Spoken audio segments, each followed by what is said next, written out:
for the last 10 years.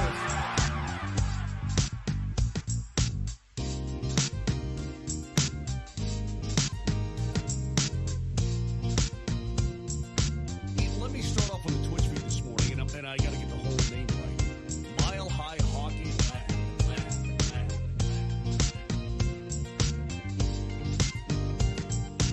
The city of Denver, the state of Colorado, you guys have been fucking amazing for the last 10 years.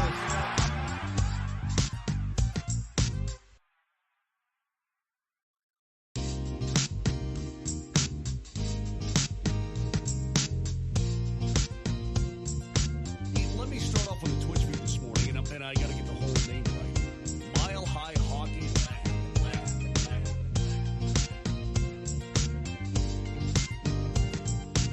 The city of Denver, the state of Colorado, you guys have been fucking amazing for the last 10 years.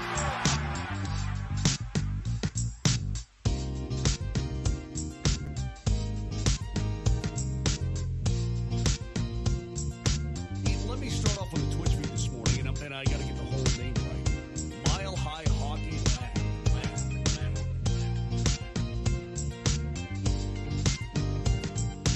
The city of Denver, the state of Colorado, you guys have been fucking amazing for the last 10 years.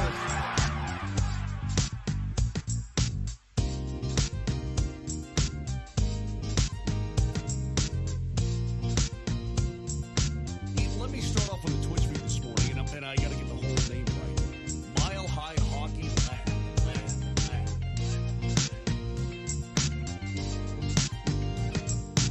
The city of Denver, the state of Colorado, you guys have been fucking amazing for the last 10 years.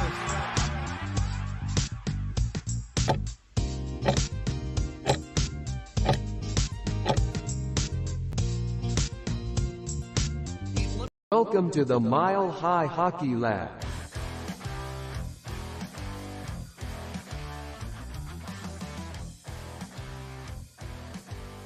Hello and welcome to the Mile High Hockey Lab. You are here so far with me, your host, Adrian Hernandez. I'm waiting on some good friends of mine.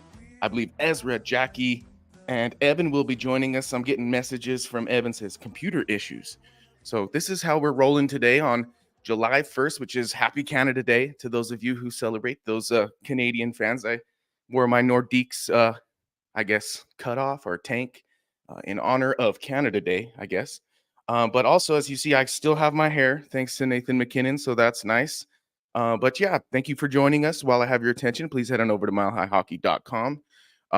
Give us a follow on Twitter at all caps MHH_lab. And of course, follow the Mile High Hockey Twitter at Mile High Hockey. Oh, I got managing editor Evan on the line. Sir, thank you so much for joining me. I was really getting worried that I was going to have to carry this entire show for the next 2 hours. And Lord knows I am not capable of such things. So thank you very much, sir. We love computer issues on the morning of free agency opening up, don't we? It's the absolute best. But luckily, nothing has happened yet for the Avs. Nothing so crazy. Okay. Nothing crazy. It feels like maybe Jakub Trenin is headed to Minnesota. Maybe that kind of is the only free agent frenzy related Avs news so far. And for of now. course, we'll be keeping a watchful eye on everything as it all hits the wire. Of course, the big one is Jonathan Drouin, right? That's kind of what we're trying to figure out. What I imagine the Avalanche are trying to figure out. I saw a pretty funny tweet with where somebody had it said McKinnon if they don't sign Drouin. Hey, we got some more guests. Jackie, Ezra, thank you for joining the program. Appreciate you. Jackie, you're probably pretty tired, I'd assume, based on your recent exploits. So thank you for joining us. Sure. But we were just touching a little bit on how kind of nothing so far other than maybe Trenin headed to Minnesota for a pretty hefty price, if I might say so. So I'm kind of pretty pumped that the Avs passed on that if that was the ask for Trenin to stick around. But we talked a little bit before this show started, and I said I wanted to keep it an open forum because obviously I don't want to get stuck to a script when this news starts rolling in. But just off the top, Evan, so far, what have you been most surprised by league-wide with free agency? Barry Trotz is not messing around in Nashville. I mean, my Lord. Steven Stamkos and Jonathan Marchessault coming in there, and they still have the likes of Philip Forsberg. They have UC Saros locked down like that. They are now very serious competitors again in the Central Division, and it's a little frightening. I'm not going to lie. It is. They definitely aren't like in years past. We're like, oh, a matchup with Nashville in the wild card sounds pretty all right. I don't know about that anymore. If that's the case, I mean, obviously they got to make it happen and see how it works on the ice itself. But as you mentioned, they could definitely be like a Winnipeg. I could see that happening. Like a Winnipeg of, I guess technically the last 2 years, because Winnipeg was really good 2 years ago before falling to a wild card spot. And I can see the same, being said for Nashville. But it's obviously it all has to mesh together, right? Right. And we'll see. But they have the pieces to at least make that happen. Right. I don't love their blue line right now. I mean, if they add Brady Shea, that helps, which is the rumor, but like it hasn't happened yet. So as of this moment, I don't love their blue line.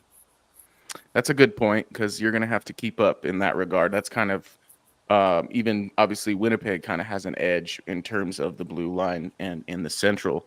But speaking of, seeing how it works and getting your pieces, Jackie, you spent some time at the draft.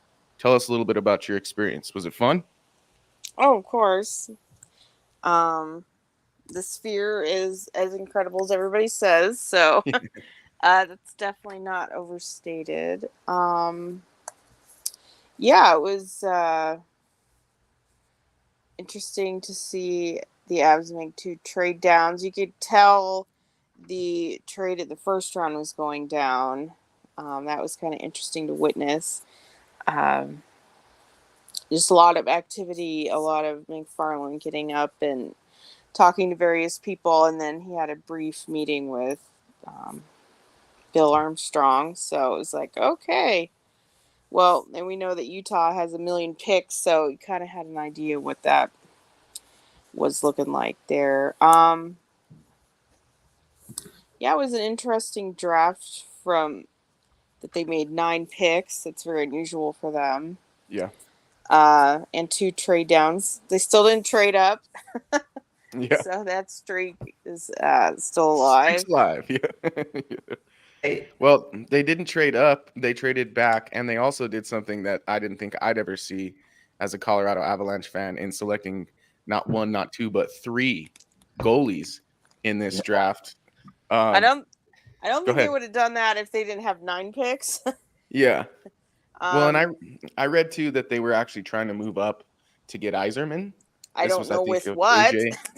AJ from DNVR mentioned in one of his post-draft write-ups that the Avs were trying to move up to get Yzerman because he was falling, and then when he got selected, they decided, well, that was our guy in the first round, and if we're not going to get him, then let's liquidate. Which I don't know. We kind of beat the door down of the idea that the Avs need to restock the cupboards in terms of prospects and picks after going quote unquote all in. So I think like it fits that mantra, so to speak. But then you'd go and draft 3 goalies.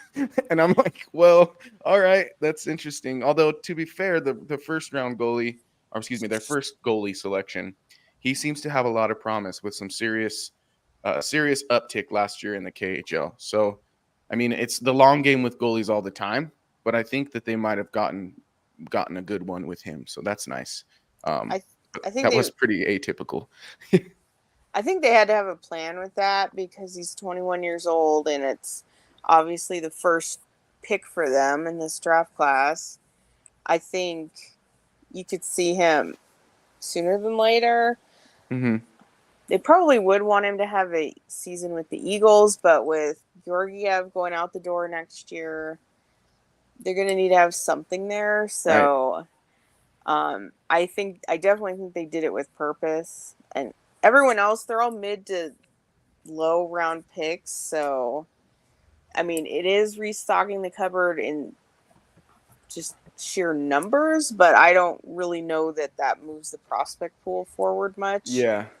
Quantity, maybe not quality, though, based on where the selections are. These USHL guys, because they might not even go to college next year. A lot of them, well, I guess some of them have another year to go. And then when they start college, they're allowed to hold the rights for as long as the guy's in college. So you're looking at like holding his rights for 6 years, which is great because they don't have to sign anybody. But then they haven't really signed a lot of these guys. So yeah, if it was something that they were gonna really hammer hard, it's like, is this even working? Like, what are you guys doing? And then they took the last guy they took was a 20-year-old from the QMJHL. And it's another one of these, if he had not gone drafted, he would have been free agent. He could have, maybe got an AHL deal. He could have played pro. He could have done anything. And now it's like he's stuck. It's kind of like another Hansel. It's like, okay, and then you're going to send him back for an overage year, and then what? So I don't know. We'll definitely see. This is why it's always hard to get excited about a draft, right? For the Avs and their fans, which in years past we've gotten pretty lucky. We've the GMs have done a good job. I mean, Bowen Byram was a very solid pick. Alex Newhook was a very solid pick. But that's why we have this longing for new, fresh faces, because those guys aren't a part of the franchise anymore. So as much as it's not so much that they were really prospects, they were pro players, but they were homegrown. And I think that that's kind of one of the things that the younger side of the Avalanche group could benefit from. Ezra, what do you think of that? Well, those are both guys who could have gone higher than they did in for sure, which is great. And I'm kudos to the Avs for taking the right picks there. I really believe in both those players, but I think this draft is kind of a demonstration of the Avs understanding that they're not developing players in the AHL, so they've taken a bunch of guys who have development paths elsewhere. Gotcha. And I like that. I think that does make sense. They should be taking Europeans if they recognize that. Well, I mean, I think college guys are kind of the same kind of route as a European guy, and all the, if I'm not mistaken, all of the players they took have plans to be in college very soon, except for some Russians. Right. So right. I mean, there's two CHL players. CHL players, okay, yeah. The one, like I said, they just the don't kid with sign his them. jersey. You gotta love it every year when there's like a kid who gets drafted and they got a picture of him in an Avs jersey when he was like 10. That's pretty cool. That is cool. But I think like this seemed like a concerted effort to draft differently, and we'll see what happens with these players, right? They might not sign them just like in the past, but it seemed like a conscious change in philosophy this draft. So I'm interested to see how it goes. Yeah, we'll find out in years. I think we'll see what this draft really looks like, because even now, heading into it, I think we were all in agreement that it was kind of a hard draft to gauge. Pretty much after 2 and 3, the second and third pick, it was like, well, you could get a great player, you could totally whiff. So we'll see how it kind of settles. But there is some news hitting the wire that I think is sort of Avs related, in the sense of someone leaving a Western foe. Oliver Ekman-Larsson signing 4 years, 3.5 to go play for Toronto. What do you guys think of that? Well, there's a few that I've had my finger up here for a while.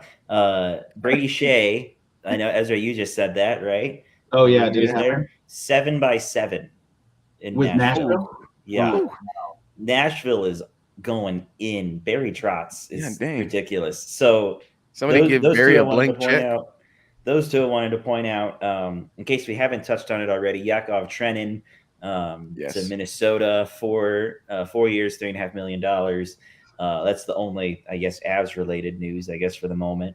There's a couple of other former Avs guys that we still know and love from time to time, including Nikita Zadorov. He's now in Boston. He got moved to Boston. Oh, that happened.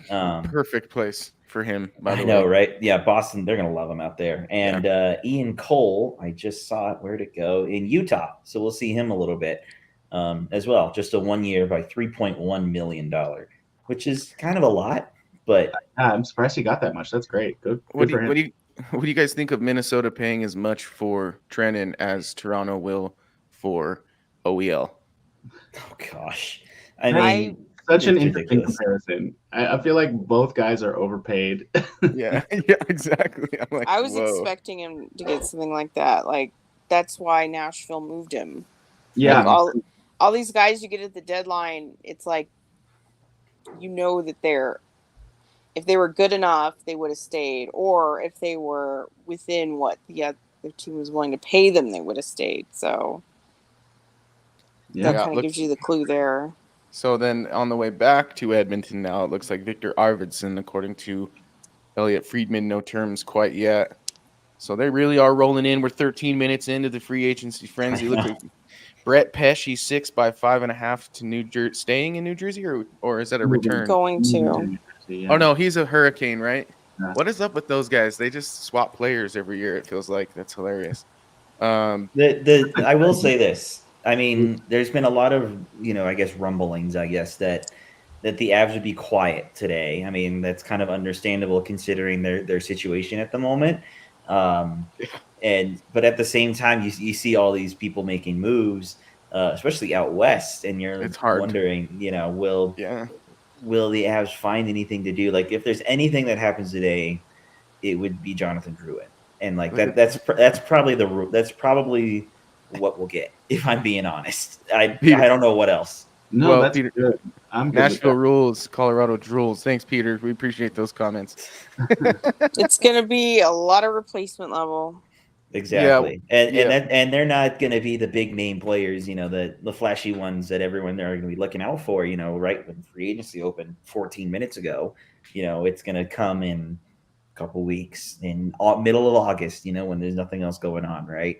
PTOs, something along those lines. A couple more. David Perron, 2x4 to Ottawa. Elias Lindholm, listen to these numbers. Elias Lindholm, 7x7, 7.5 to Boston. Sheesh. Boston's a lot of money. Boston's throwing it down again too. They're not going anywhere. I'm honestly the one that's got me still shook is Stammer. The fact that Tampa just didn't do it is crazy to me. I don't know. Was he not their captain? And yes, and the fact that they paid Jake Gensel more money than that. Like, I don't know. It doesn't make sense to me, but I'm probably going to be wrong. Usually when stuff like this doesn't make sense, it's because they know more than I do, and it works for them. But it's just on the surface. He signed only a 4-year deal. I don't know. Mm-hmm. I think they kind of think he's at the end of the line. Yeah. And I mean, Jake Gensel's a younger player. Like, Jake Gensel over Steven Stamkos feels like an easy choice to me. You go Gensel because he's younger and he's going to be good for a little bit longer. I think that part of it makes sense to me, but not finding a way to keep Stamkos doesn't make sense to me. No. Like, I just, I don't know. The 4x8 is rich for an old man, I guess, but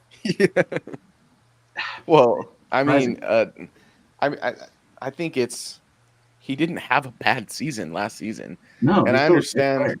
I understand that he's older, and I think someone mentioned not even. I think there's one guy playing in his 40th year of life in the NHL right now, so it's like most teams have a pretty strong ground to stand on in terms of not extending a guy beyond really that 40th year, but it's your captain. It's like your long-time back-to-back winning captain, and that part is which I know that's emotional. That's not as much as the business side, which everybody tells you when deals like this go down. Oh, it's a business, but I mean, I think it's better business to keep guys in the rink that you're going to have in the rafters. You're probably it's going to be a weird one for him to come back to Tampa playing with Nashville. That's going to be definitely going to be a weird one. I don't think we talked about, I mean, not that it's huge news, but it's Avs sort of related. Former Av EJ, he's staying with Philly for a year at $1 million. Wouldn't have minded him at that price, to be honest with you. That's why they didn't take Zeev. They've got EJ. That makes now it makes sense. yeah. I mean, good for him. Keep playing. Get your money. I mean, he was kind of faltering enough with Colorado anyway, and I think if I'm not mistaken, Jack Johnson was cheaper, and if they are going to be cheap, they would probably sign Jack Johnson over Eric Johnson. Yeah, exactly. Yeah. Teravainen 3x5.4 to Chicago. So that one was kind of about to hit even before 10 o'clock rolled around. But now we got Tyler Bertuzzi, 4x5.5 going to the Blackhawks as well. Chicago's making moves too. I mean, they're not going to be, they're not going to be anywhere near close again, I don't think. But you have now, who is it? Lauren Brossoit now is it in net over there, 2 by 3.3. Of course, you have Connor Bedard, Tyler Bertuzzi's there now. I mean, they're getting better. They're not all the way there, but they are definitely getting better. They're nothing. Yeah, I know. It's still not anywhere near close enough, but it's better than where they were, I think. Anyway. Yes, for sure. No, without a doubt. I think the move that's like the only move so far that has really surprised me is Jacob Chychrun to trade Washington for Nick Jensen in a third. How is he only worth Nick Jensen in a third? He must be still hurt, or I mean, I don't know. They must have concerns about how he'll recover. I don't know though either. I don't get it. Hold on. Sorry, I just need to read this out from Chris Johnston. Nikita Zadorov signs a 6-year deal with the Bruins, carrying $5 million a year. Good for him. Good for him. But what? Hold on a sec. 6 years? 6 years. Guys, that's 35 for. That's 35 for. Wow. Is it legal to call him Big Z in Boston? Yeah, that's what I'm saying. Big Z Volume 2. Well, after he's getting paid that much, I think I think he's allowed to have that nickname. Yeah. Oh, that's crazy. Good Lord. Folks, just if you didn't hear it, you heard it here now that Nikita Zadorov is a very wealthy man by means of the Boston Bruins. But I want to thank you folks for tuning in right now. We have about 360 live viewers, so that's pretty cool. Free Agent Frenzy. Who'd have thunk on a Monday morning we could get that many people's attention talking about hockey? But it's it's Canada Day, so let's talk free agency. That's what we're doing here. If you're enjoying this programming, please head on over to your preferred podcast platform. We're on Spotify, Apple Podcasts, all that good stuff. We have an entire catalog. I think this is our 67th edition, so that's pretty cool. We're getting up there in numbers, and I feel like I'm getting up there in years looking at all these names on different teams. Like, it's crazy to me how quickly. I don't know if this is a trend based on the cap going up, but I feel like teams are much more willing to hand out the cash right now than they are term. Do you guys feel that way too? I don't know. We've seen some crazy term. Yeah. Just said 6 for Z. Yeah, that's pretty deal. crazy. I mean, there's some. I'm seeing this Arvidsson to Edmonton, 2 years, $4 million. I mean, so that's pretty sensible. That's just a weird combo, though. Sometimes those 2-year deals. Yeah. I mean, I understand that free agents, this is their chance and to get that term. But then we see guys like Sergachev traded. Like we just said, the Chychrun one sounds weird. I don't know. I wouldn't want to be traded around as a negative value asset. I wouldn't want to be unwanted. I think there's a sweet spot in there of getting your money, but also not becoming an albatross down the line. I don't know. To me, that just doesn't sound like fun. I think being wanted is nice. So, yeah, it's always a landmine to go for these crazy term lengths. Yeah, I wonder, just like, I'm looking at some of these deals and I'm just kind of like, man, these teams are stacking up, like you mentioned, Evan, kind of around the Avalanche right now. Some of them aren't. Some of them are being like the Avs and just kind of like going, do. But like the Avs have in-house stuff to settle. I'm not even sitting here today expecting, I mean, like we mentioned previously, they might bring in some, depth forward pieces that we're kind of used to the Avs finding. But I think the most pressing one is Jonathan Drouin. I want to get everyone's opinion timeline-wise, how you see this going, and your confidence level. We'll start with you, Evan. Timeline, I feel like he would sign today, but I'm not very confident with the Avs because I think that Colorado, if they were confident in, talking with Drew and, for all this time, then something would have been done, or at least rumored to be close to done anyway by this point. Yeah, I don't think it's happening. And if I'm not mistaken, let me go find an old tweet here. It was from I believe Elliot Friedman, who said that that Druin was linked to Boston and New York and others. I'm going to try and find it here. I think it was Boston, New York, and Colorado. Boston, St. Louis, and New York. Oh, you better not. You better and not. then a return to Colorado also possible. That was also from Darren Jeager. Sorry, not Elliot Friedman.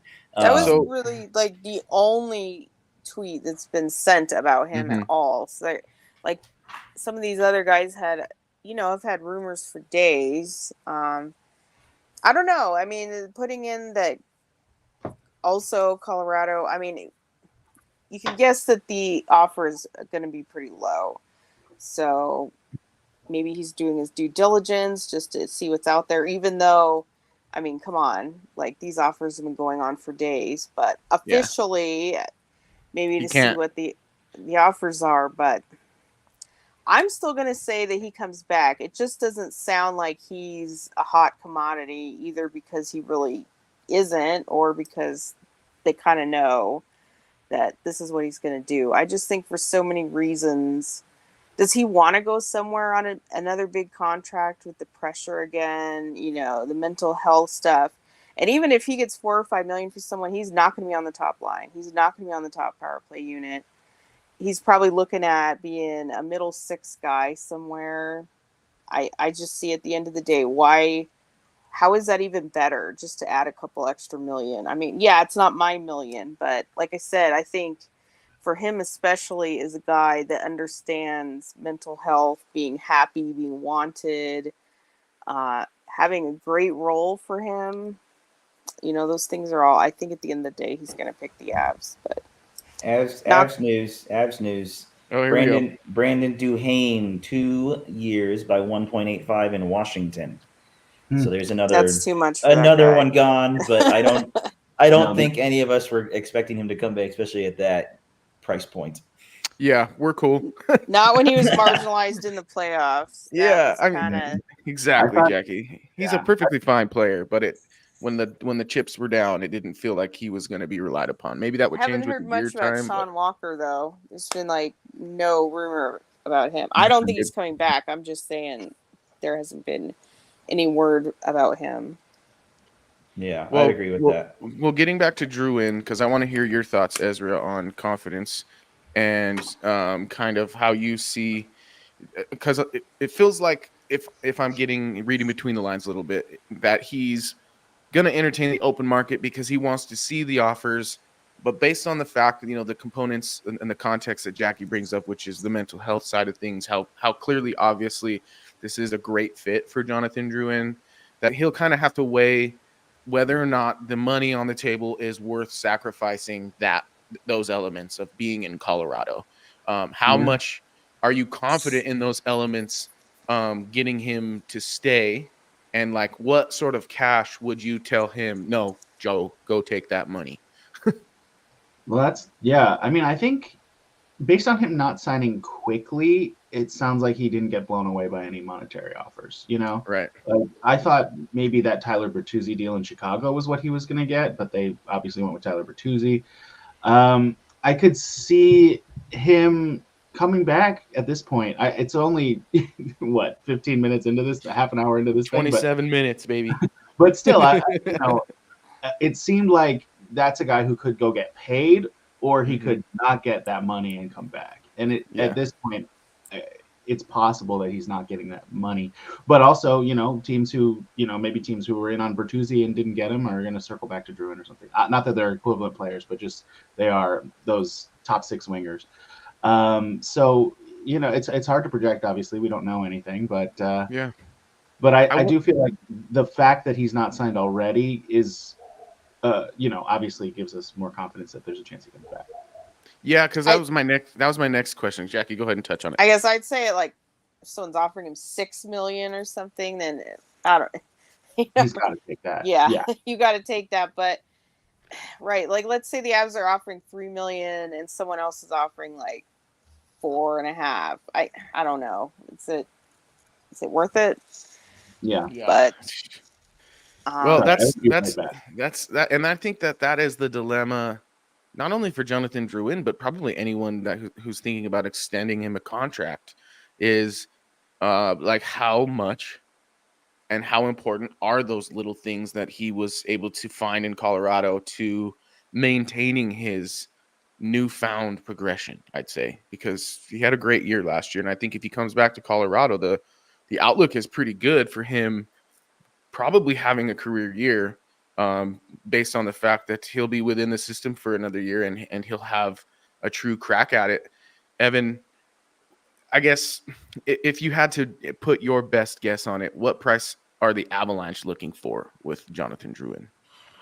The price that the Avs would be looking for. So, I mean, I think we've all said like around 4 million, right? Mm-hmm.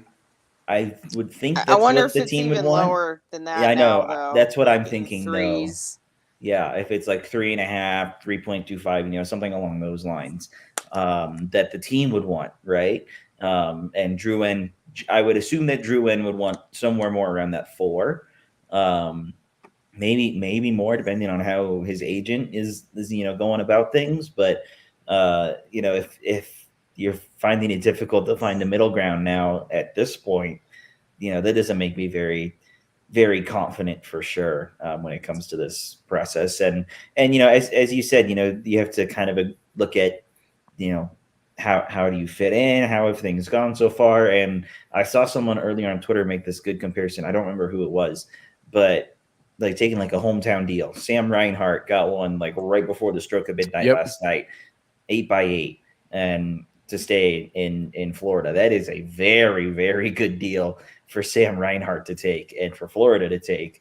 It's good for both parties, right? So yes. Drouin would need a very similar sort of discount from both parties to make it work at this point. Well, there's other things you could do, like, of course, add some term. I mean, after Miles Wood got 6 years, you make the argument that to take less for more term. I mean, you could put in signing bonus. You could give him trade protection, which I think would be fair in this circumstance. If you're signing a team-friendly deal, I think it's pretty fair to say, okay, well, then I want a no trade clause. You don't get to have it both ways. Yeah. Contracts are flying around left, right, and center. Yeah. Now in the West, the Canucks, Jake DeBrusk, 7 years, 5.5. 7 years, $5.5. That's not a bad spot. That's not terrible. No. Then on the other end of that spectrum, Joel Edmondson, 4 years by just under $4 million with the LA Kings. God. Wow. That is brutal.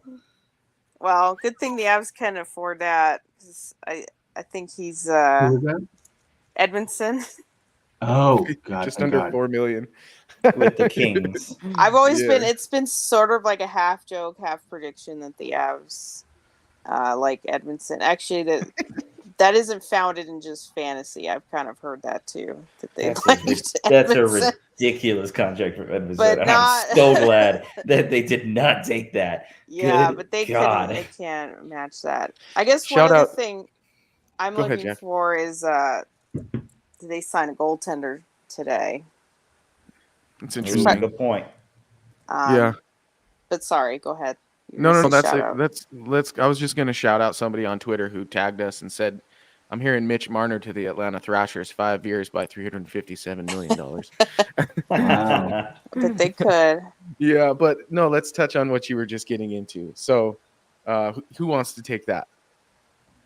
You're going to have to repeat. Because I brought it up. I'll just tell you what I'm thinking. Okay. Well, they're going to have to sign a veteran, and either it's going to be more for the backup or more for the third goalie spot.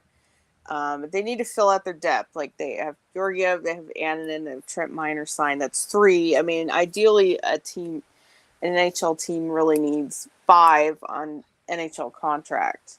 And I think they've gotten away with 4, but clearly they need that either 2, 3 hole filled. So when they do sign that guy, I'll be very interested to see the contract because that will tell you their thinking. If it's more of like a 2 or more of like a 3, I could see someone be kind of right there in the middle and could be a competition with Annunen. I'm still not entirely convinced that they've just decided Annunen's the backup, and nobody has asked McFarland this. like, what is your vision for the goaltending depth next year?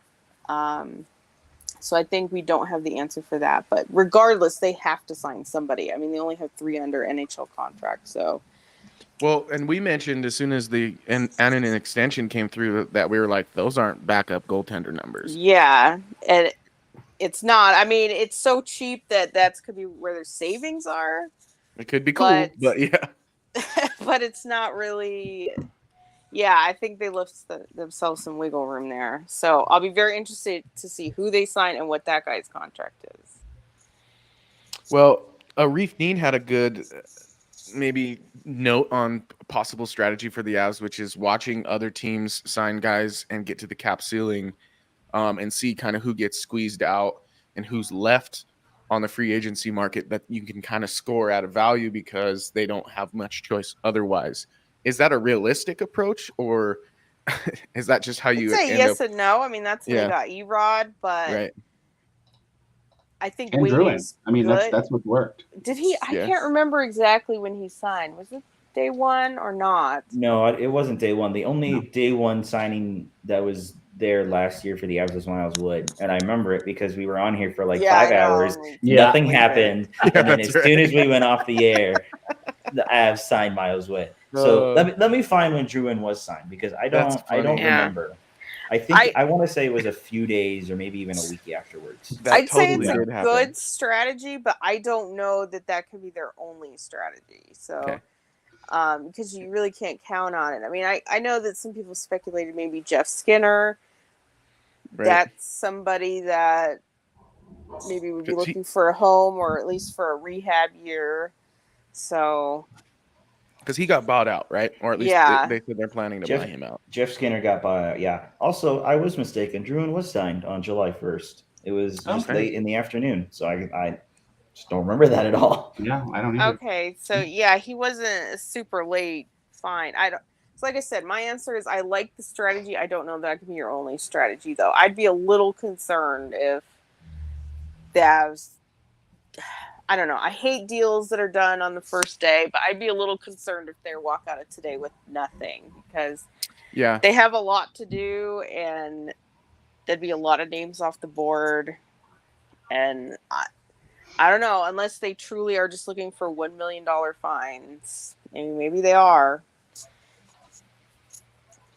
Well, the Canucks picked up a couple more people. They got former Av keeper Sherwood for 2 years, $1.5 million AAV, and Danton Heinen for 2 years, $2.25 per year. Vancouver also making some good moves out there, man. It's jeez, I was considering a Sherwood reunion. Yeah. No. You're gonna hear it from Jackie on that one. No, I cannot. He was good in Nashville. I mean, that's great for him, but well, also at 2 years and $1.5 million, that's a little much, I think, too, for the Avs. No, yeah, I wouldn't. They would have been looking for like $1 million. Yeah. Dog sounded in and say, "Hey, watch what you're saying there." And another like popular target in the conversation about the Avs roster in the last few months, I guess, William Carrier got a Miles Wood deal, 6 years, $2 million a year in Carolina. He could thank Wood for that deal. One. Yeah, for real. That's a new distinction now. The old Wood deal. I'm glad he's not enough.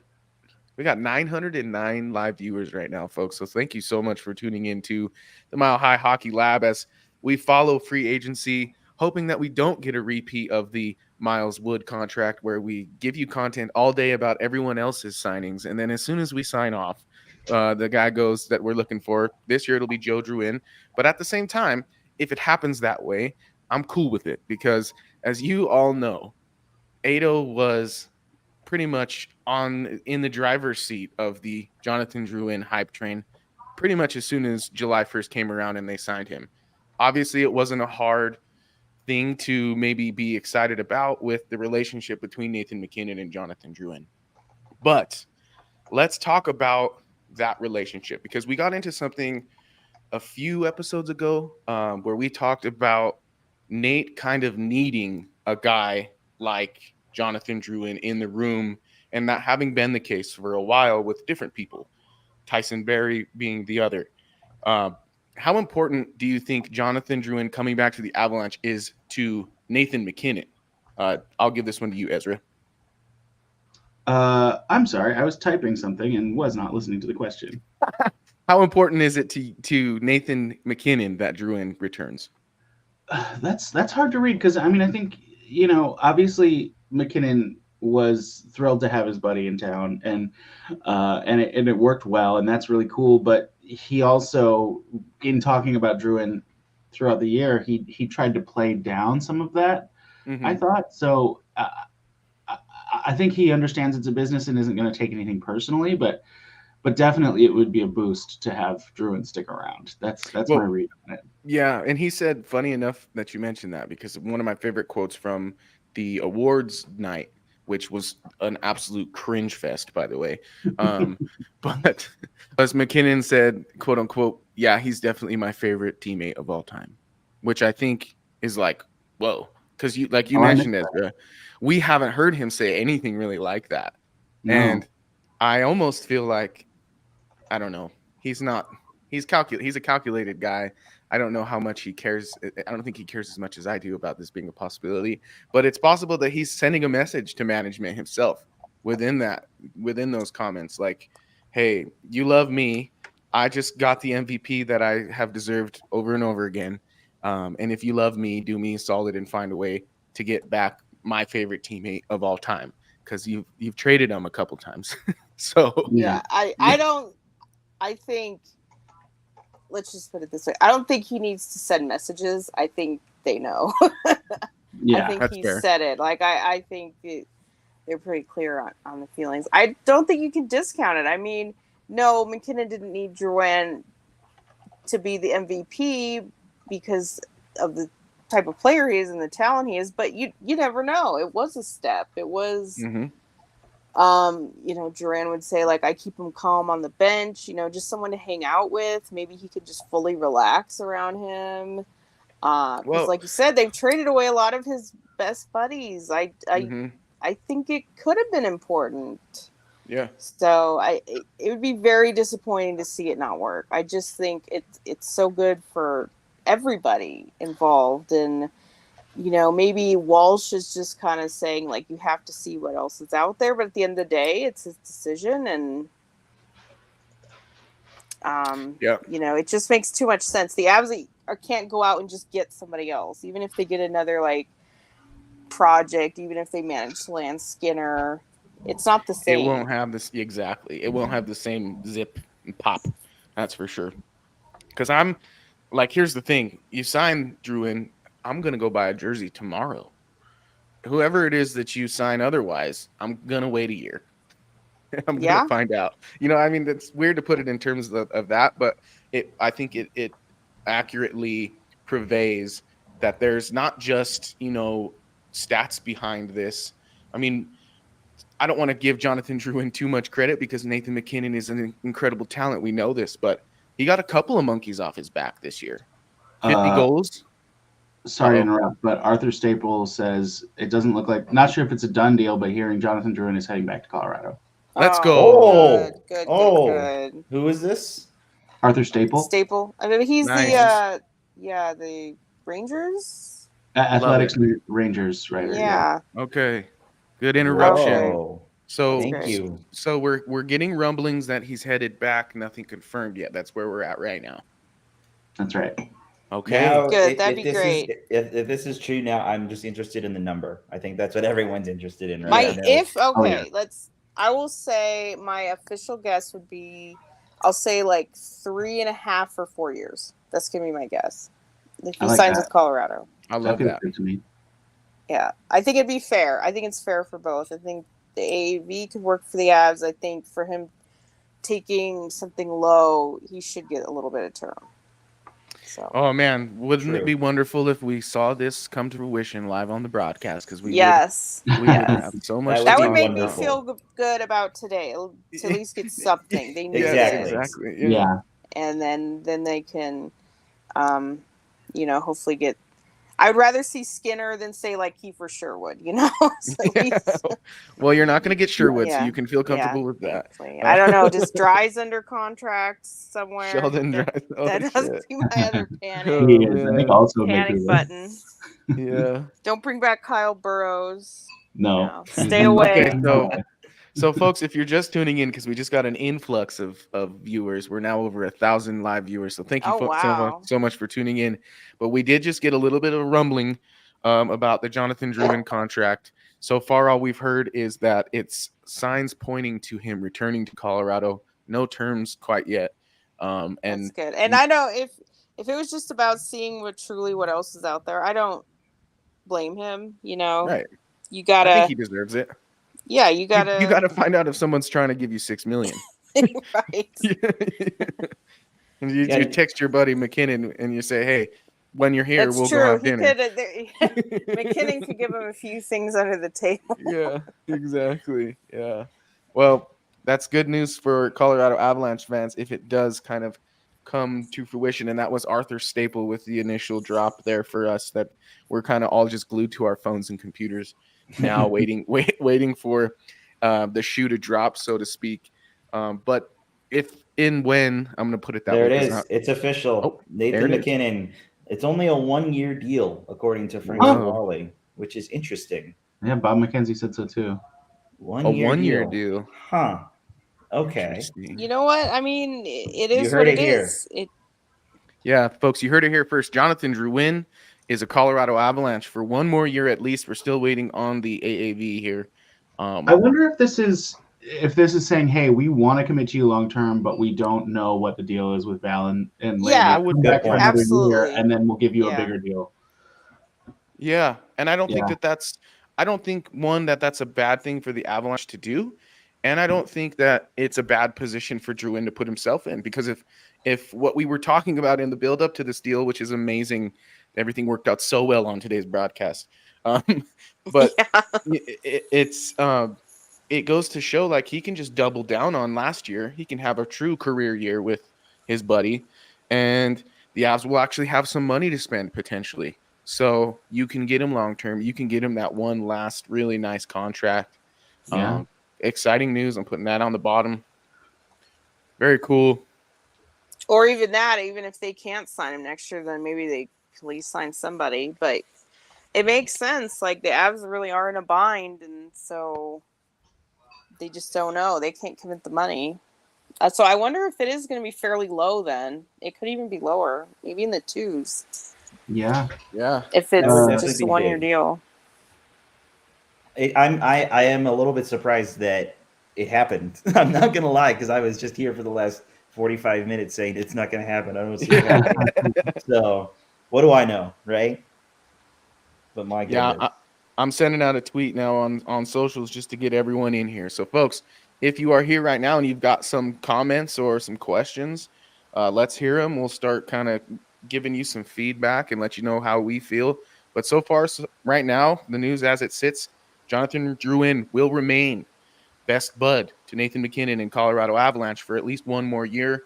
We are waiting on the AAV, but we do think it's probably going to come in at a pretty low number based on the term. So, man, awesome news. Initial reactions in terms of expectations going into next season. Jackie. About the same. If he could do, he was just at under 50-something points, just under 60. 53 or 57, I can't remember. Think about the same. Okay. I think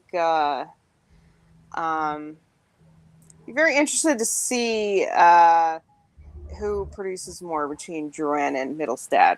For me, they're still very similar. So kind of the same expectation for either of them. I know that they play a different position, but,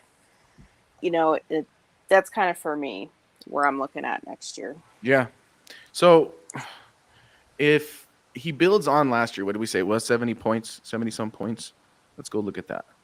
No, he didn't score 70. Sorry. That was my or that's just your that's my prediction. benchmark. Yeah. So 70 points is really what I'm looking at and hoping for from him. But I like what you have to say in terms of like where will the balance be with him and Casey Middlestat, and where I'm really interested is on the power play. Like, what will their power play roles be, especially with no Nichushkin to start the season?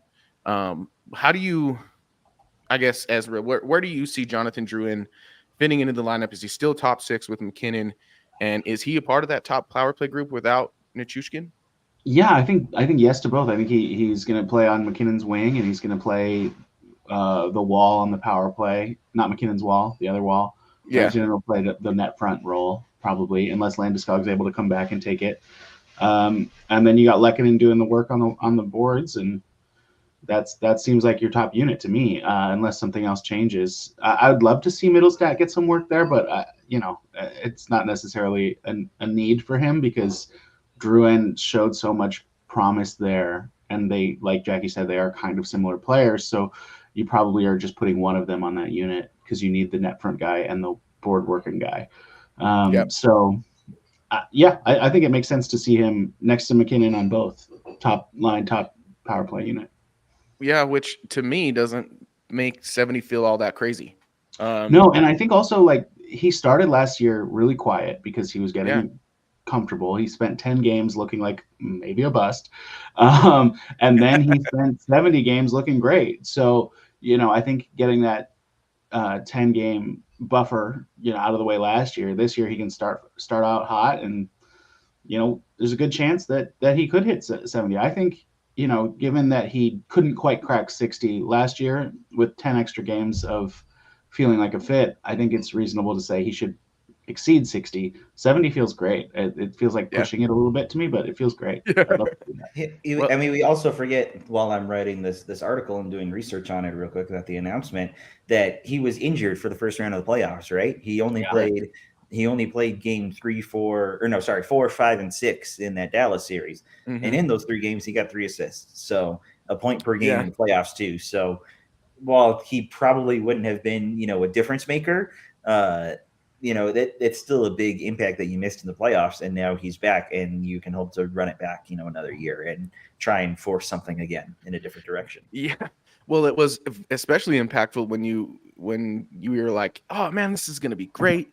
Jonathan Drouin's coming back, Nichushkin's tearing it up, and then bye-bye Nuke, not playing. So you just got Jonathan Drouin back. Like, imagine how, I mean, without both of them to end that series, it would have been almost even more brutal. But I digress. I'm just happy. I said before the deal dropped live in front of us, which is amazing, I said that if he gets signed today, I'll go buy a jersey tomorrow. I don't know if that's true. Still, well, I will 1 year.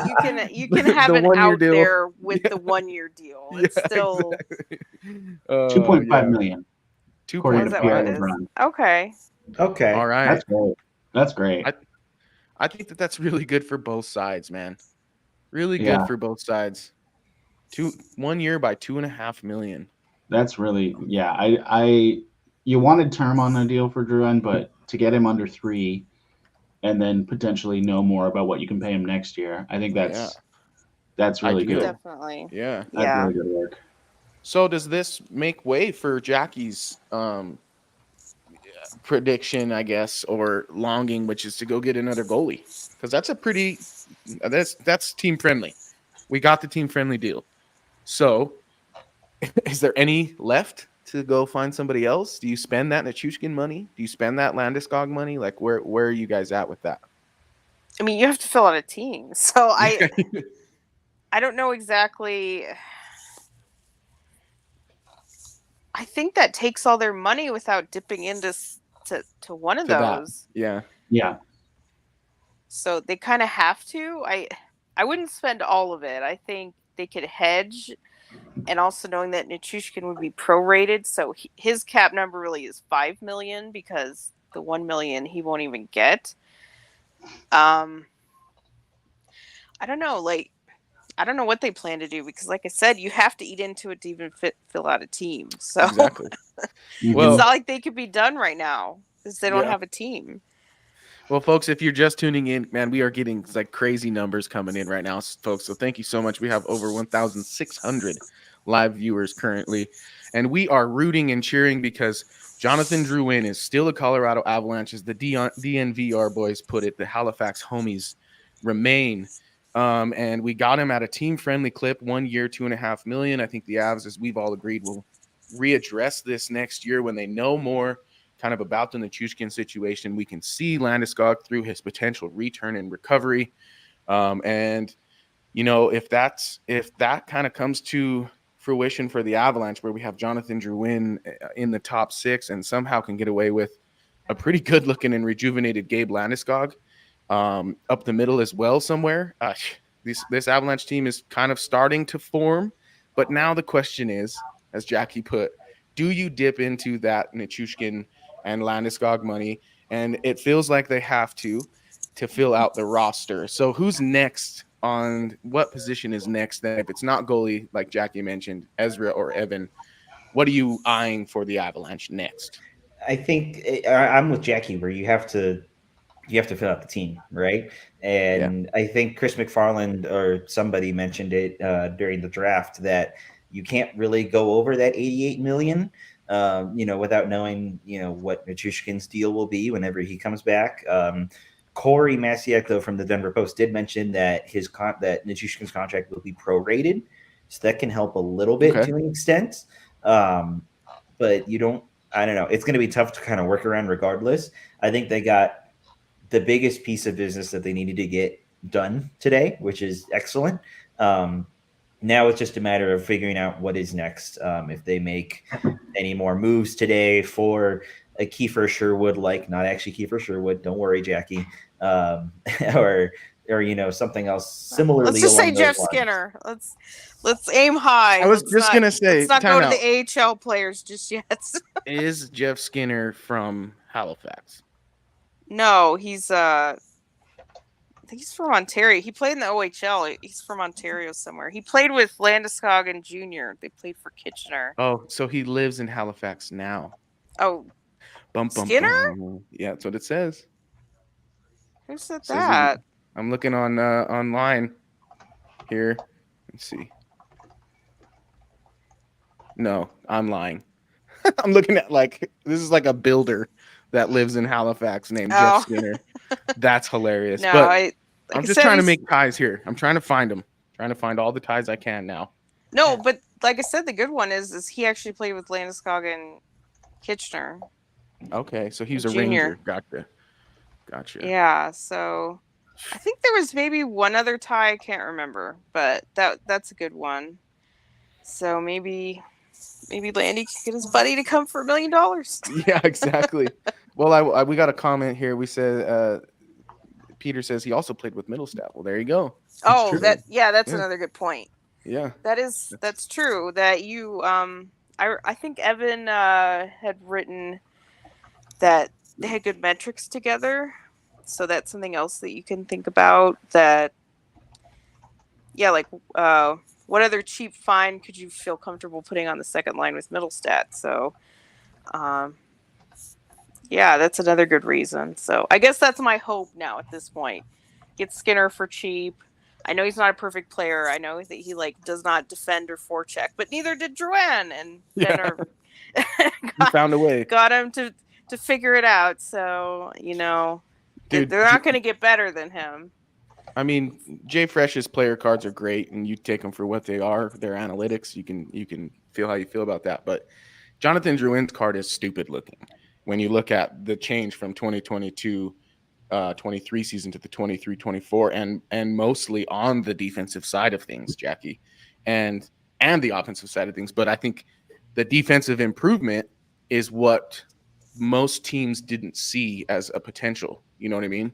And I think that's what I was so excited about, and I'm now so excited about, is I think that Bednar does have an ability to find that inside of players who haven't been able to find it otherwise. And once he does, it kind of forms their identity. And I think Drouin probably knows more about himself as a hockey player now than he ever has, which bodes to a level of confidence that I think he can take full advantage of with such a great team. He's not going to be scratching and clawing in the bottom 6. Like his role is pretty settled. he's a top 6 guy here in Colorado, and he's going to do that for at least one more year. Hopefully, have another career year, circle back and cash in with his team. And I think that's really, really cool. I'm very excited as a fan.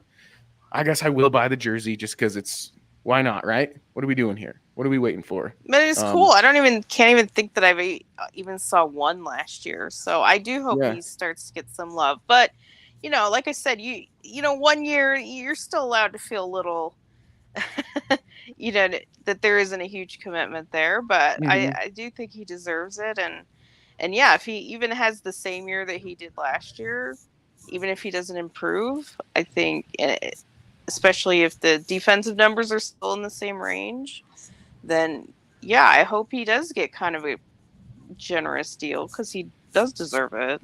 I mean, I would call this deal generous already in the fact that I think he and management were able to understand that there's a lot of uncertainty, around Landeskog and Nichushkin and kind of those situations, and able to run it back for at least one more year is a good thing. And then you can see where things are at, next year.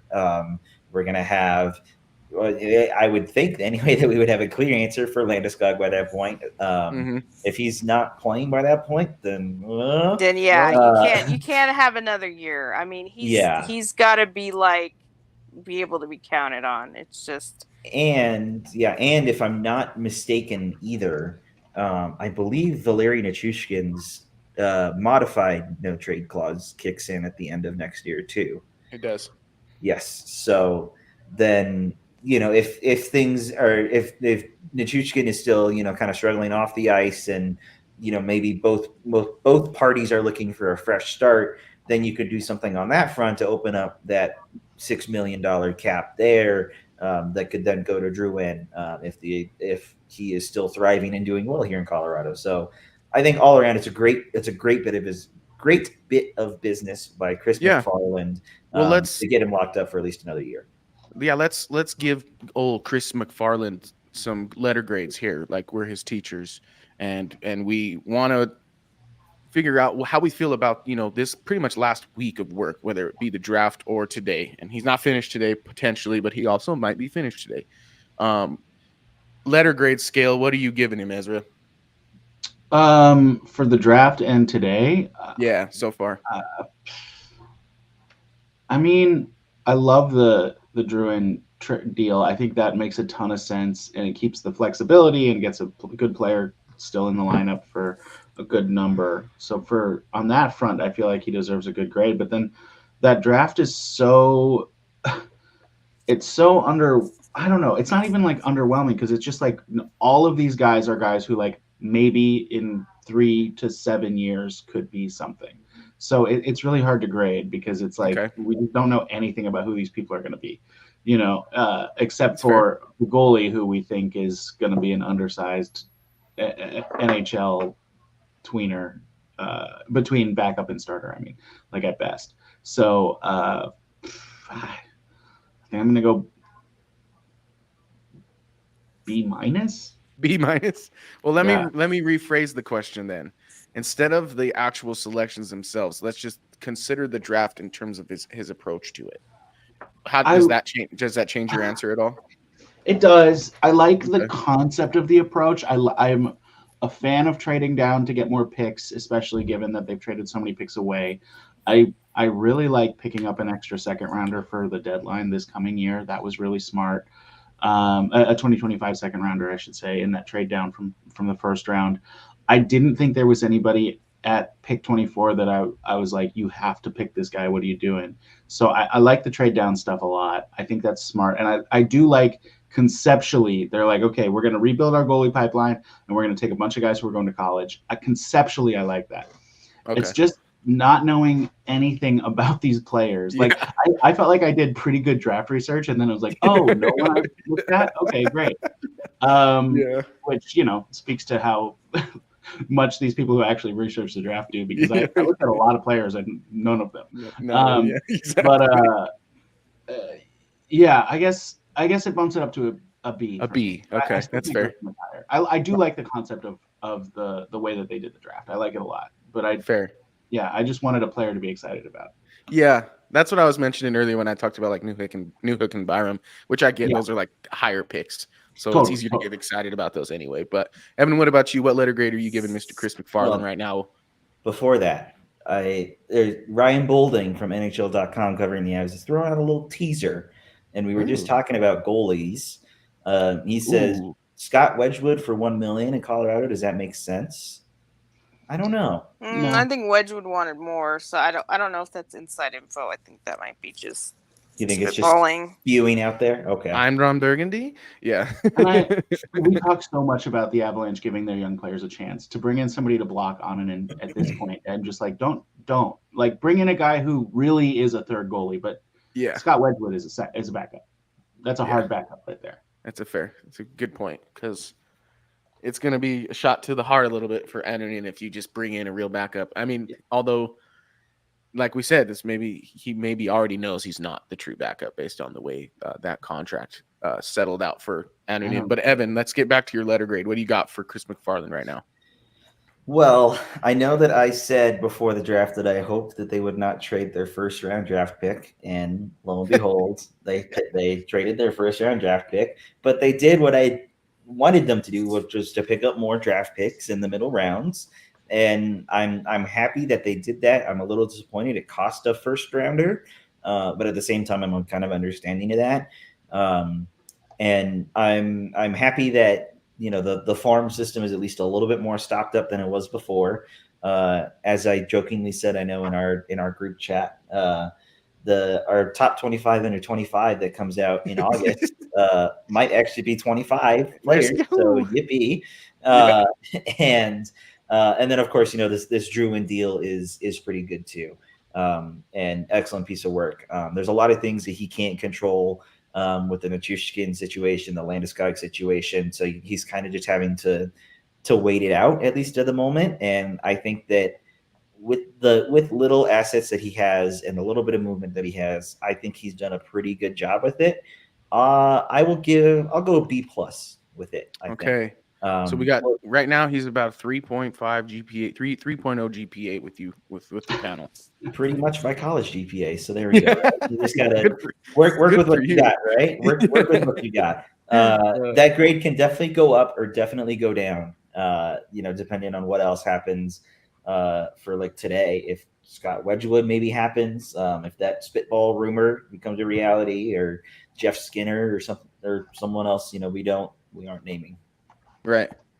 Well, Jackie, I want to hear your letter grade, but I also want to respond to Kyle's comment here. He says, if Landy comes back healthy and ready, even without Nuke, I'll take the Avs top 6 over any other top 6 in the league. Give McFarland his grade and then respond to that, Jackie, if you could.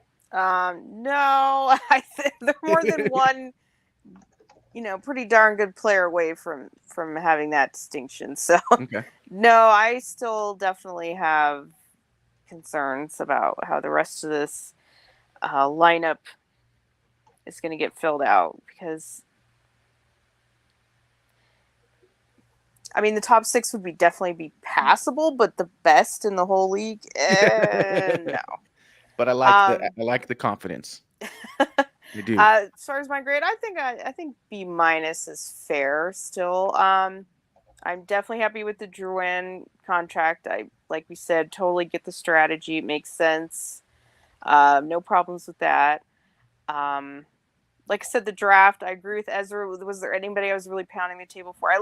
I guess the one guy, if I could maybe run it back and say, I like that Igor should say his last name. The one that went to San Jose at pick 33 I don't know.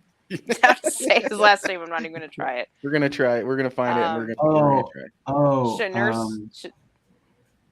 The one that starts with the C. While you're figuring that out. Yeah. Anyway, sorry, if I could just real quick. Yeah. The Scott Wedgwood dream lasted 5 minutes. Okay. He's going to Nashville, just like everybody and their mother. Oh wow. And actually, speaking of Nashville, this Jonathan Marchessault quote, I don't think they tried their best to keep me, when he's talking about the Vegas. Yeah. Wow. Yeah, they didn't want him. They're Vegas. They were done with you. Yeah. That's how they do. I think if I had to guess, I would pronounce it Chernyshov. Chernyshov. There we go. Chernyshov. More Avs news. More Avs news. Okay. Sean Walker is going to Carolina, it looks like. We felt like that was going to be the case, right, Jackie, because of his lack of participation in the playoffs as well. And they can't pay whatever it is. That there's probably no way that they could pay what it's going to be. It's, the rumor was that he wanted $5 million from Philly, so I'm going to be very interested to see if he's going to get that. That's a lot of cheddar, man. Elliot Friedman said, not sure how this is going to look contract wise, but that's what he's hearing. So I'll be really interested to hear what that is. Just to finish up on the grade. As far as the draft, I have mixed feelings there. Like I said, maybe that the Russian Chernyshov, maybe I would have liked him at 24. But other than that, was I really pounding the table for anybody? No. And I like the Nabokov strategy. I think it makes sense. We'll see down the line how they use him. But if he actually is in the NHL as a starter or backup within a couple years, for sure that's a worthy use of that pick. So I like the strategy. I like having more prospects. I don't know if I would have gone this direction. Like I said, they haven't gotten anything from this USHL long-term pipeline. I would have liked to see more Europeans if they were going to have a lot of dart throws like that. So I think they kind of drafted the same guy like 8 times. Mm-hmm. I don't... They just, like I said, if they even had one example of a guy like this working out, you'd feel, okay, well, now they have 8 of them. One of them has to work. But exactly, but you have one example. I mean, I'm excited to see them in development camp. I want to see who catches my eye and things like that. And, I don't know. I can't give them like an A for this draft. Like I said, Like I said, I would have wanted at least maybe some Europeans or something to vary the strategy, because USHL strategy is kind of not great. But I also would throw the Middlestat deal in there. I still have mixed feelings about that. I think, that's all part of the off season. So I think that that should be part of the grade as well. So, I think they got him at a number that he's worth right now. I just still... I really question the long-term thinking here. And it feels like they're only giving out bridge deals, right? Yeah. And I'll throw this out there. If you want to get into the A category, we got to have Cal Ritchie signed. That was my follow-up question was, what would it take to get all of nothing dumb. I'd like to see they're probably going to have to sign a few replacement levels, but let's minimize it. I'd like to see couple real NHL players on the cheap. Sign Cal Ritchie, get a decent goalie. There's still work to be done, but I think a B- is fair at this point. I understand they're hamstrung a bit. There's only so much they can do, but we need a couple more home runs. I've been wanting them to sign Cal Ritchie for quite a while. Actually, since Druin got hurt, but that's a different conversation. But I do want to first, while we have almost 2,300 people tune into our programming right now. So, folks, thank you so very much for tuning in. Your attention means the world to us.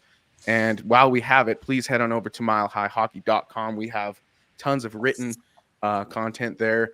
And go to YouTube and give us a follow. Turn your alerts on so every time we are live. We usually do our best to do weekly episodes. In the off season, it's not quite as frequent, but we are always doing a good job of informing you when our next program will be. So thank you folks so very much for tuning in, and go share us with all of your Avalanche fans. Let's keep the party rolling. As the Halifax homies will be rolling, so shall Mile High Hockey Lab.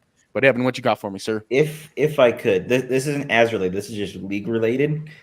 In the first, I guess, hour and a little over, there have been 64 signings and $745.8 million worth. Oh, the league is all right. The league is doing just fine. That's what you get when the cap goes up. That's for sure. Mm-hmm. Wow, that's just a lot, and it's ridiculous. That's for sure. Quite a bit of money. One that I haven't seen mentioned was Jost signed with Carolina. Mm-hmm. Curious to see what that contract is. 775 AAV.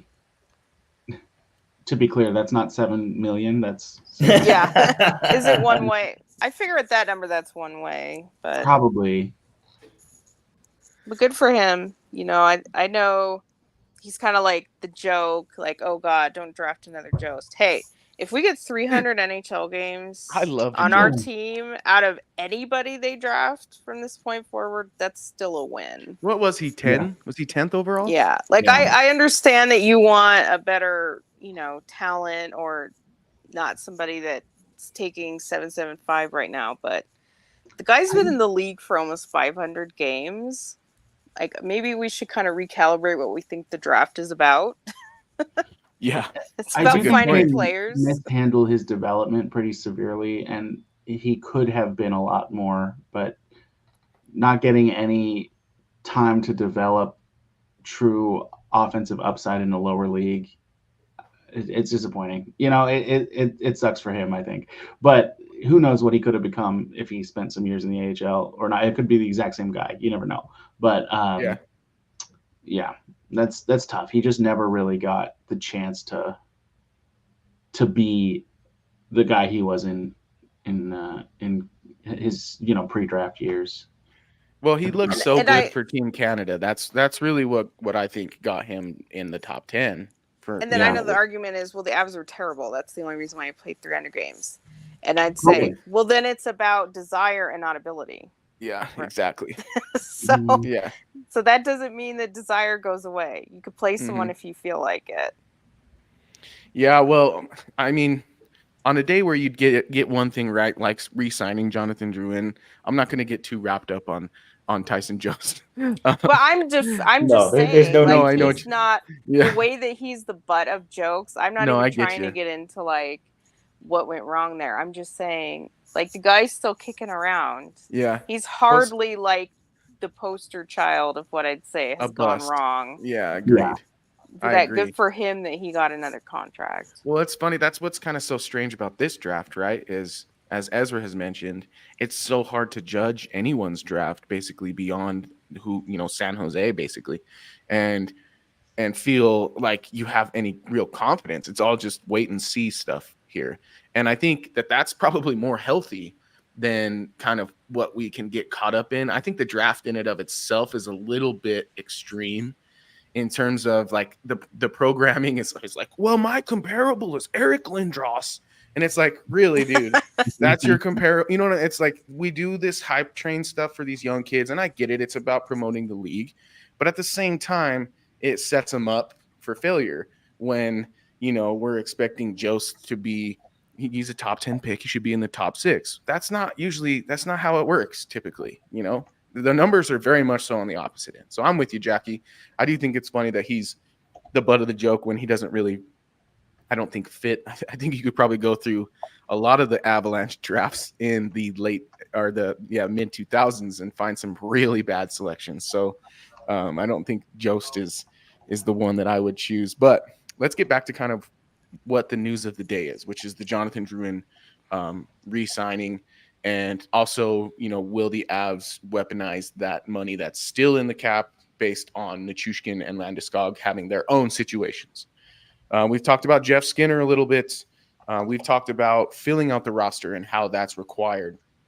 But Evan, is there a level of concern that the Avs will have to settle and spend money on guys that kind of don't necessarily check all of their boxes just to fill out the team at an affordable rate?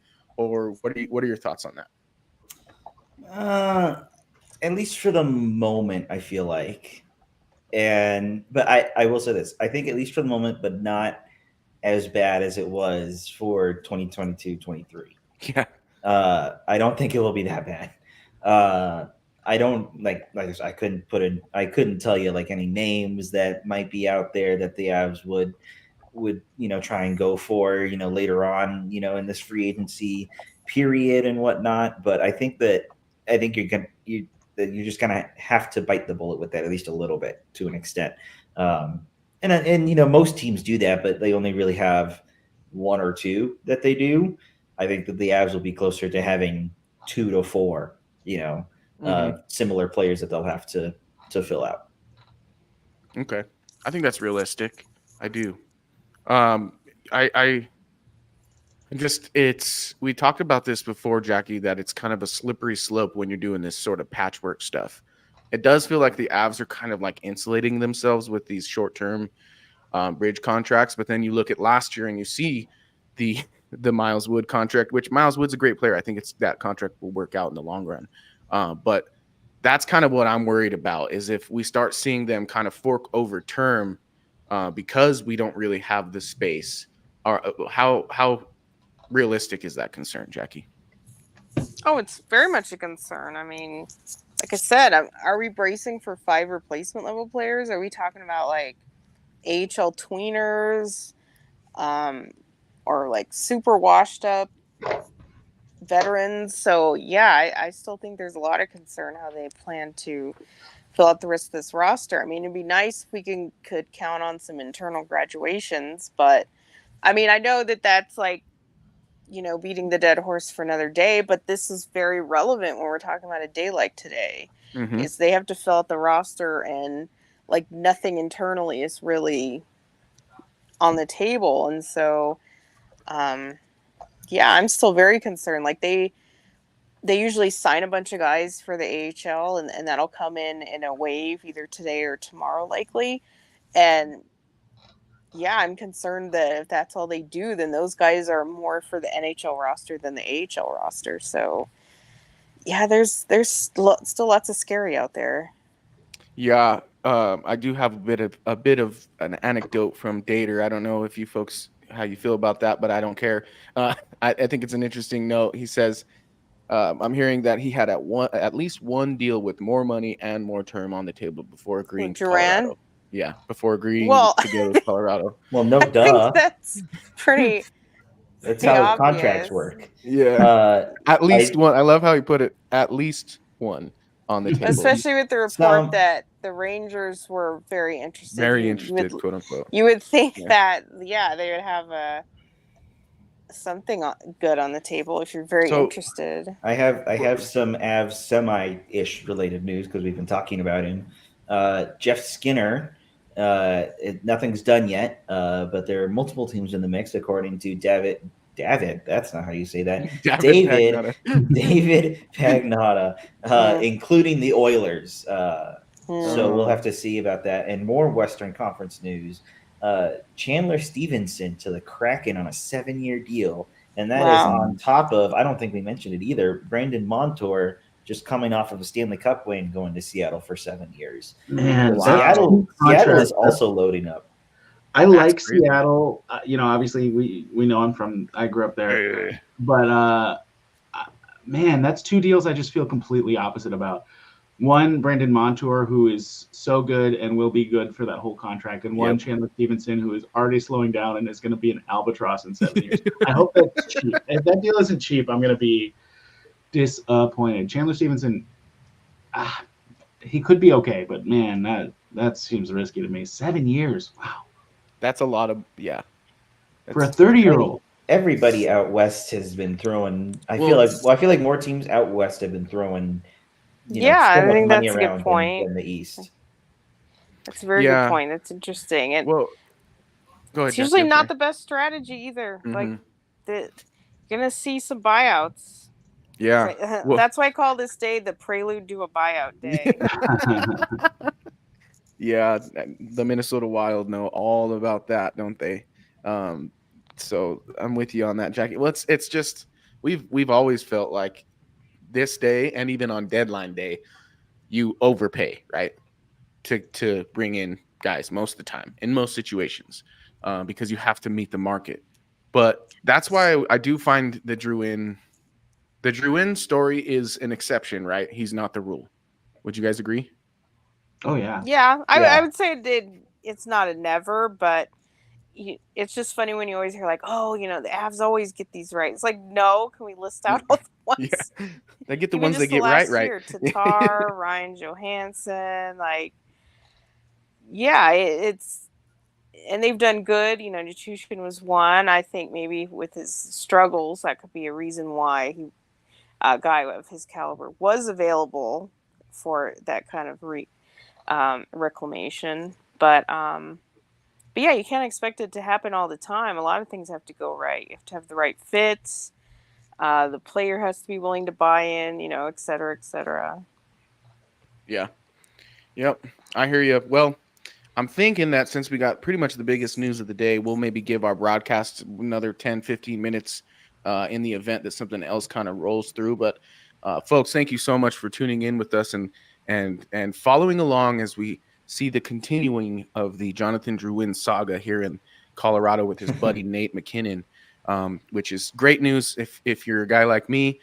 We also didn't touch on this, but I really want to talk about it because, we're not spending a part of this broadcast with my wife shaving my head in the background. And Nathan MacKinnon won the Hart. So let's talk about him also winning the Ted Lindsay. Now he gets his best bud. Is it just a great time to be Nathan MacKinnon? Oh, 100%. It's the best time to be Nathan MacKinnon, right? I think he was happier 2 years ago. Well, that's true. Probably. That's true. He was happier 2 years ago, but I literally led the Jonathan Drouin article that I just put up on milehighhockey.com about the announcement of the re-signing there. That I think I quite literally said Nathan MacKinnon might be the happiest man on the planet right now because of this. And actually, funny enough, Adrian, I was getting my haircut when it was announced that MacKinnon won the Ted Lindsay and the Hart Trophy. So I got the cut, just not a buzz cut. So there you go. I took the fall, but it was worth it in the end because I needed a haircut anyway. I digressed, but nonetheless, super happy for MacKinnon. Definitely well deserved. Wasn't even close in the voters. Nope. Yeah, wasn't even close in the voters, which was a pleasant surprise because I definitely thought that it would have been at least a little bit closer than it was. And I'm also happy that he took home the Ted Lindsay too. I definitely thought it would have been one award or the other, and he took home both. So very, very excellent there on that front for him. His teammates, he raved about Cogliano, Rantanen, and Drouin in that moment as well. So of course, it's an individual award, but credit still goes to the team for helping him out, and it's just excellent for number 29. And I think what was cool for me was in winning, he pulled the veil back a little bit and kind of gave us the real answer as to whether or not it was important. Because he said, well, when you're a competitive person, you want to win anything and everything. And I think that was what we all could see. He also mentioned that he didn't wash his car for his point streak, so that his car was dirty for that stretch of time. And I'm just sitting there going, you cared so much. You pretended like you didn't care. And I love that you cared so much, Nate. That's what makes Nate who he is. So yeah, I was excited to keep my hair. I also just went and got a nice haircut instead. So that was cool. I'm with you on that, Evan. Right. It was definitely funny to hear that. And it's a Colorado winter. Your car's going to be fine. But more former Avs related news, and this is actually going to probably be a gut punch to people that are listening. Matt Duchene has re-signed with the Stars for 1 year at $3 million. So here's to getting back at him next year. And Chandler Stevenson's deal in Seattle is now official with $6.25 million for those 7 years, which I don't know about that one. That might be a little high. Well, Minnesota didn't want to play ball. Seattle couldn't stick around. So I guess it's you now, Dallas. It's you now. Who we're going to have our rivalry with Matt Duchene sticking around. That makes me happy because I love going back and forth with those Stars fans. It's been a thing for actually pretty much all of Avalanche existence, a rivalry with the Stars. Kind of, in my mind, one of the only teams who've gotten the better of the Avs in terms of their rivalry. Obviously, Detroit was a dynasty. They won their cups, but I think the Avs were right alongside them. In the history of Avs and Stars, it's been a lot of heartbreak, a lot of skating to the middle of the ice and doing the heartbreak celebration for Avalanche fans. So don't remind us. Well, now we get to get doubled down on that rivalry and keep it going, keep it stoked. So, I mean, like I said, I'm glad, Matt. You stick around over there. It'll be fun whenever the Avs play Seattle and Dallas all once again. I wonder if Seattle will still boo Kill McCarr for something that is now so dumb. 2 years old and is dumb.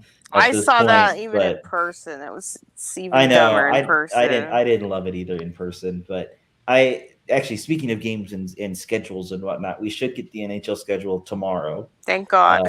Thank God, right? They did announce the home openers, though, and there are a Yes. couple Avs involved. Of course, they have their own home opener. Let me find it again real quick, which is interesting. They're not actually going against Chicago for once in their home or opener. Minnesota. They're going against Columbus on Weird. Saturday, October 12th. And then they are playing the Vegas Golden Knights on Wednesday, October 9th. And I assume that would be the first game of the year. Be national TV. Yeah. Oh, 100%. I'd assume so. Yeah. But at least we won't have to see Jonathan Marchessault, so that'll be nice, huh? True. It'll be a very different Vegas team that we're looking at there at that time. And so just looking at the schedule here, I would not be surprised. This is just me spitballing as a guess of how the Avs' first 3 games will be. I think that they'll play that Wednesday night in Vegas, and then I think that they're going to play the next night in Utah, back-to-back, because Utah's home opener is Tuesday, October 8th. So I think that the NHL is going to want Utah to, play 2 big teams. They play Chicago. I think that they're going to want the Avs next to go there, and big market, big team. All the sort of that stuff, big name players. So I could definitely see the Avs playing October 9th in Vegas, the next night October 10th in Utah, and then they get a day off, and then they play Columbus that Saturday. That's just my guess. You're talking about regular season hockey. My heart. I'm just looking at this Chandler Stevenson deal, and I'm like, what in God's name do I do with that information? Does a deal like that mess with the market? Well, it always does, but that always happens. So yeah. Well, because it's like that's the only thing I can't even think of. They got to be really bullish on him. Like, I don't know. I guess I'm trying to equate it to sort of like in gambling, when you bet so much on something that it moves the line, and so payout changes based on what you bet. And some people will bet so much to manipulate the line.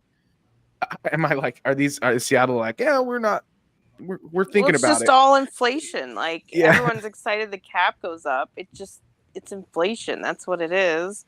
It just gets spent, and then that's the comparables that everyone's going to want the following year. So it's like me when I go to the grocery store hungry is what you're saying. It's just, it's like inflation. If it costs $1 to buy your cornflakes, and then the next year it's $4 to buy your cornflakes, it's not like you're getting more. You still got to get them cornflakes. You still need your breakfast. Yeah, it's just crazy to me to see these numbers come in. I mean, that the number you mentioned earlier, Evan, like some $100 million that has been spent, that was about an hour ago. So 30 minutes ago. So, probably more than that now. It's probably almost $1 billion at this point. I know. Isn't that nuts? Isn't that something?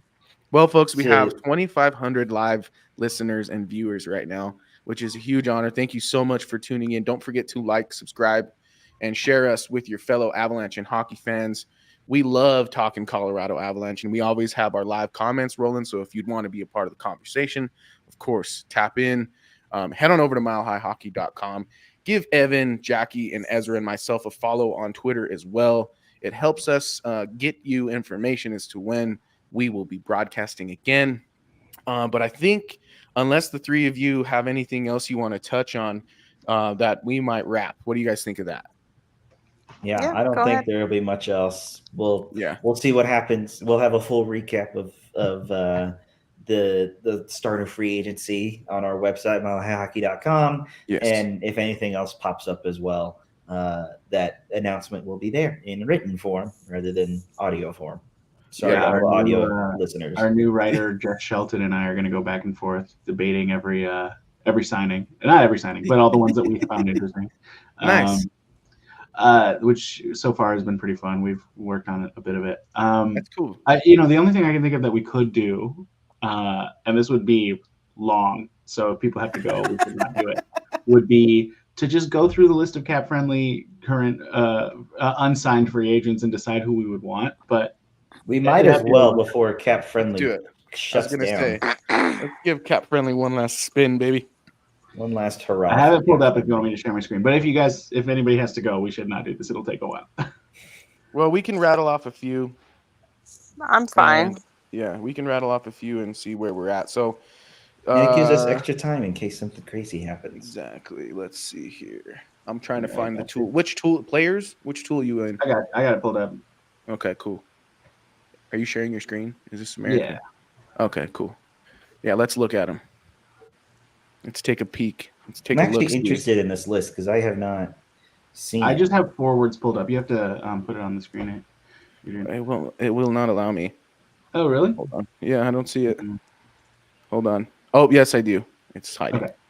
It was hiding. There we go. All right. So this is the currently available. I couldn't do UFAs. I had to do free agents older than 24.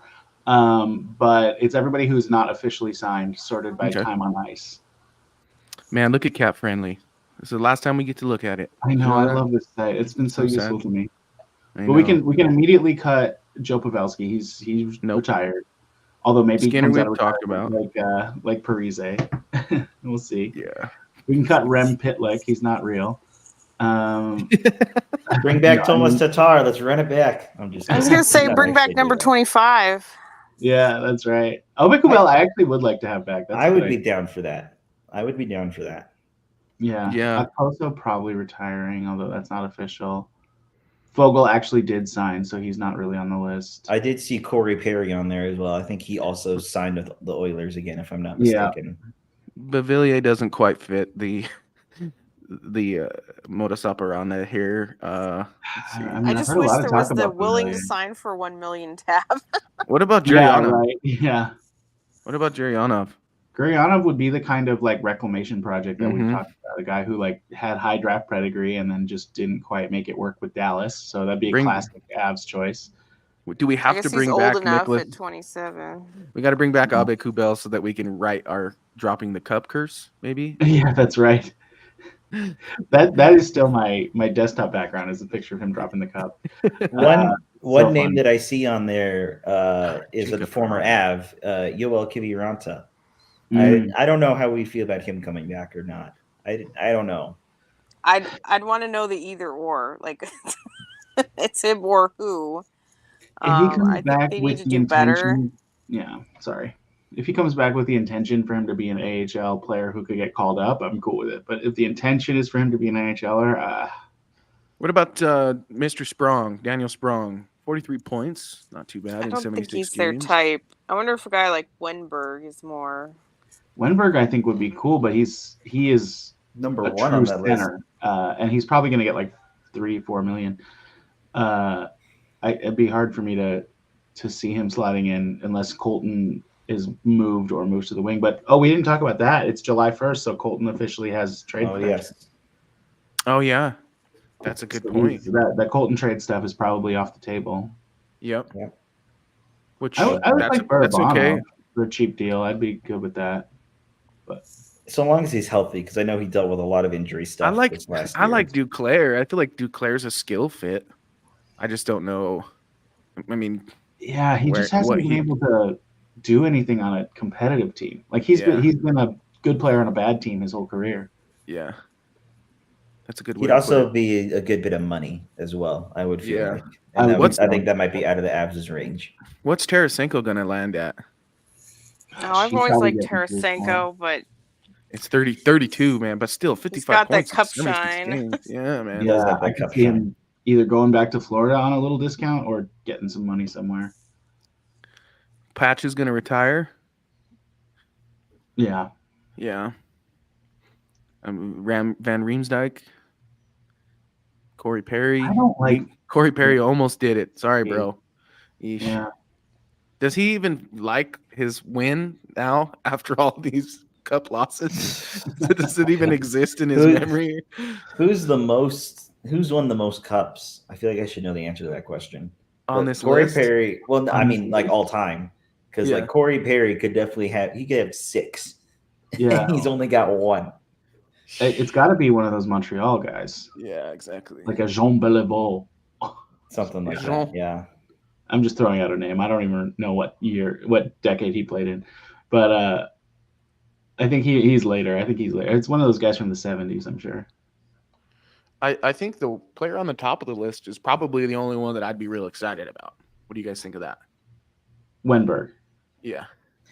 I mean, I would love him, but it's just too expensive. I think. Yeah, I'd be excited about him. I could get excited about some of these other guys. Like, I could get excited. I mean, Abe Kubel is obviously not like exciting, but I would be excited to have him back in town. Yeah, exactly. I could get excited about the like stylistic fit of a Matthias Janmark in the bottom six. I could get excited about Christian Fischer for the same reason, the fit in the bottom six. I'm so dumb. I'm over here like trying to scroll on your screen. I'm like, why is this not scrolling? That's about it. In many of my NHL 24 games, Rourke Chartier became a very good player, so I could get excited about that. Well, let's get going, baby. What are we waiting for then? And by the way, Evan, the most Stanley Cup wins by a player is 11 by Henry Richard. Oh, so it wouldn't have been close anyway. Then never. Not quite. I was right. 11. Yeah, you were right. Exactly. Henry is probably how you say his first name, but no, I think you got it right actually. Nice. Sammy Blais, maybe. I mean, he's not good. Never mind. Now you're getting into the part where bring back AJ Greer. I was gonna say AJ Greer. There's a name where me and Jackie start pulling our hair out because you're talking about AJ Greer and Chris Tierney and I'd take Greer back actually. I think he was definitely kicked around way more than he deserved. Well, he had his off-ice issues. Hey, I just saw another name off of the second page of that list. Fredrik Olofsson. He could come back. He could come back. He was stuck in the AHL for most of the year. Yeah, I think there was a reason why they set him down. Well, he was just a classic guy who needed to change his game to fit the fourth line and just couldn't quite do it. He's as a top 6 AHL player, he's very good. As a bottom 6 NHL player, he's not good. So I wouldn't even say. I mean, I guess he did score a few times. I wouldn't even say he was like that good in the AHL. That's true. Yeah. I just mean like his play style fits. Yeah. I don't know. Well, we have some more Central Division news, and Avs fans will not like the fact that Matt Dumba is going to Dallas. Oh, I like that. Yay! I don't even think he's that good. No, he's not that good. It's just a name that, you know. And a rivalry was born. Yeah, wow. Their third pair just got so much worse. This is awesome. Well, who's the guy from used to play for Arizona that McKenna threw a helmet at? Should they go get him now? Garland. Connor Garland. Yeah. Is he still under contract? He's in Vancouver. Yeah. All right, y'all. Well, I got to hit it. I got to get on daddy duty. Unfortunately, I could talk Avalanche all day long, but I want to thank the three of you, Ezra Rippard or Jackie K, managing editor Evan Liu. I'm Adrian Hernandez, and I want to thank all of you folks. As we end our program, we're going to have 2,600 live viewers. So that's really, really cool for July 1st when there's not really any hockey going on whatsoever. If you missed the news, we'll end it with that. Jonathan Drouin will remain a Colorado Avalanche, and as the DNVR people put it, the Halifax homies will ride, and hopefully they ride into glory next season together. He's coming back for 1 year on a $2.5 million contract, which makes way for him to really cash in on a career year and circle back to that deal once the Avalanche know a little bit more about the situations with Landeskog and Nichushkin. So that's the news today. We'll keep our eyes firmly on our X and internet accounts to be sure that nothing else rolls through. And if it does, folks, please head on over to X and give us a follow at Mile High Hockey. And of course, head to the website, milehighhockey.com, where you will see all of our written content. We have a lot of good stuff. We did a mock draft. Pretty soon, we'll start getting into our top 25, under 25, if there are 25, Evan. So thank you, folks, very much for tuning into our programming today. And we hope you have a wonderful Canada Day for those of you who celebrate. And for those of you who are counting down the days until the 4th of July, that'll be awesome. And go America and go Canada, go North America. And you know what? One more time, go Colorado Avalanche. Into the Mile High Hockey Lab.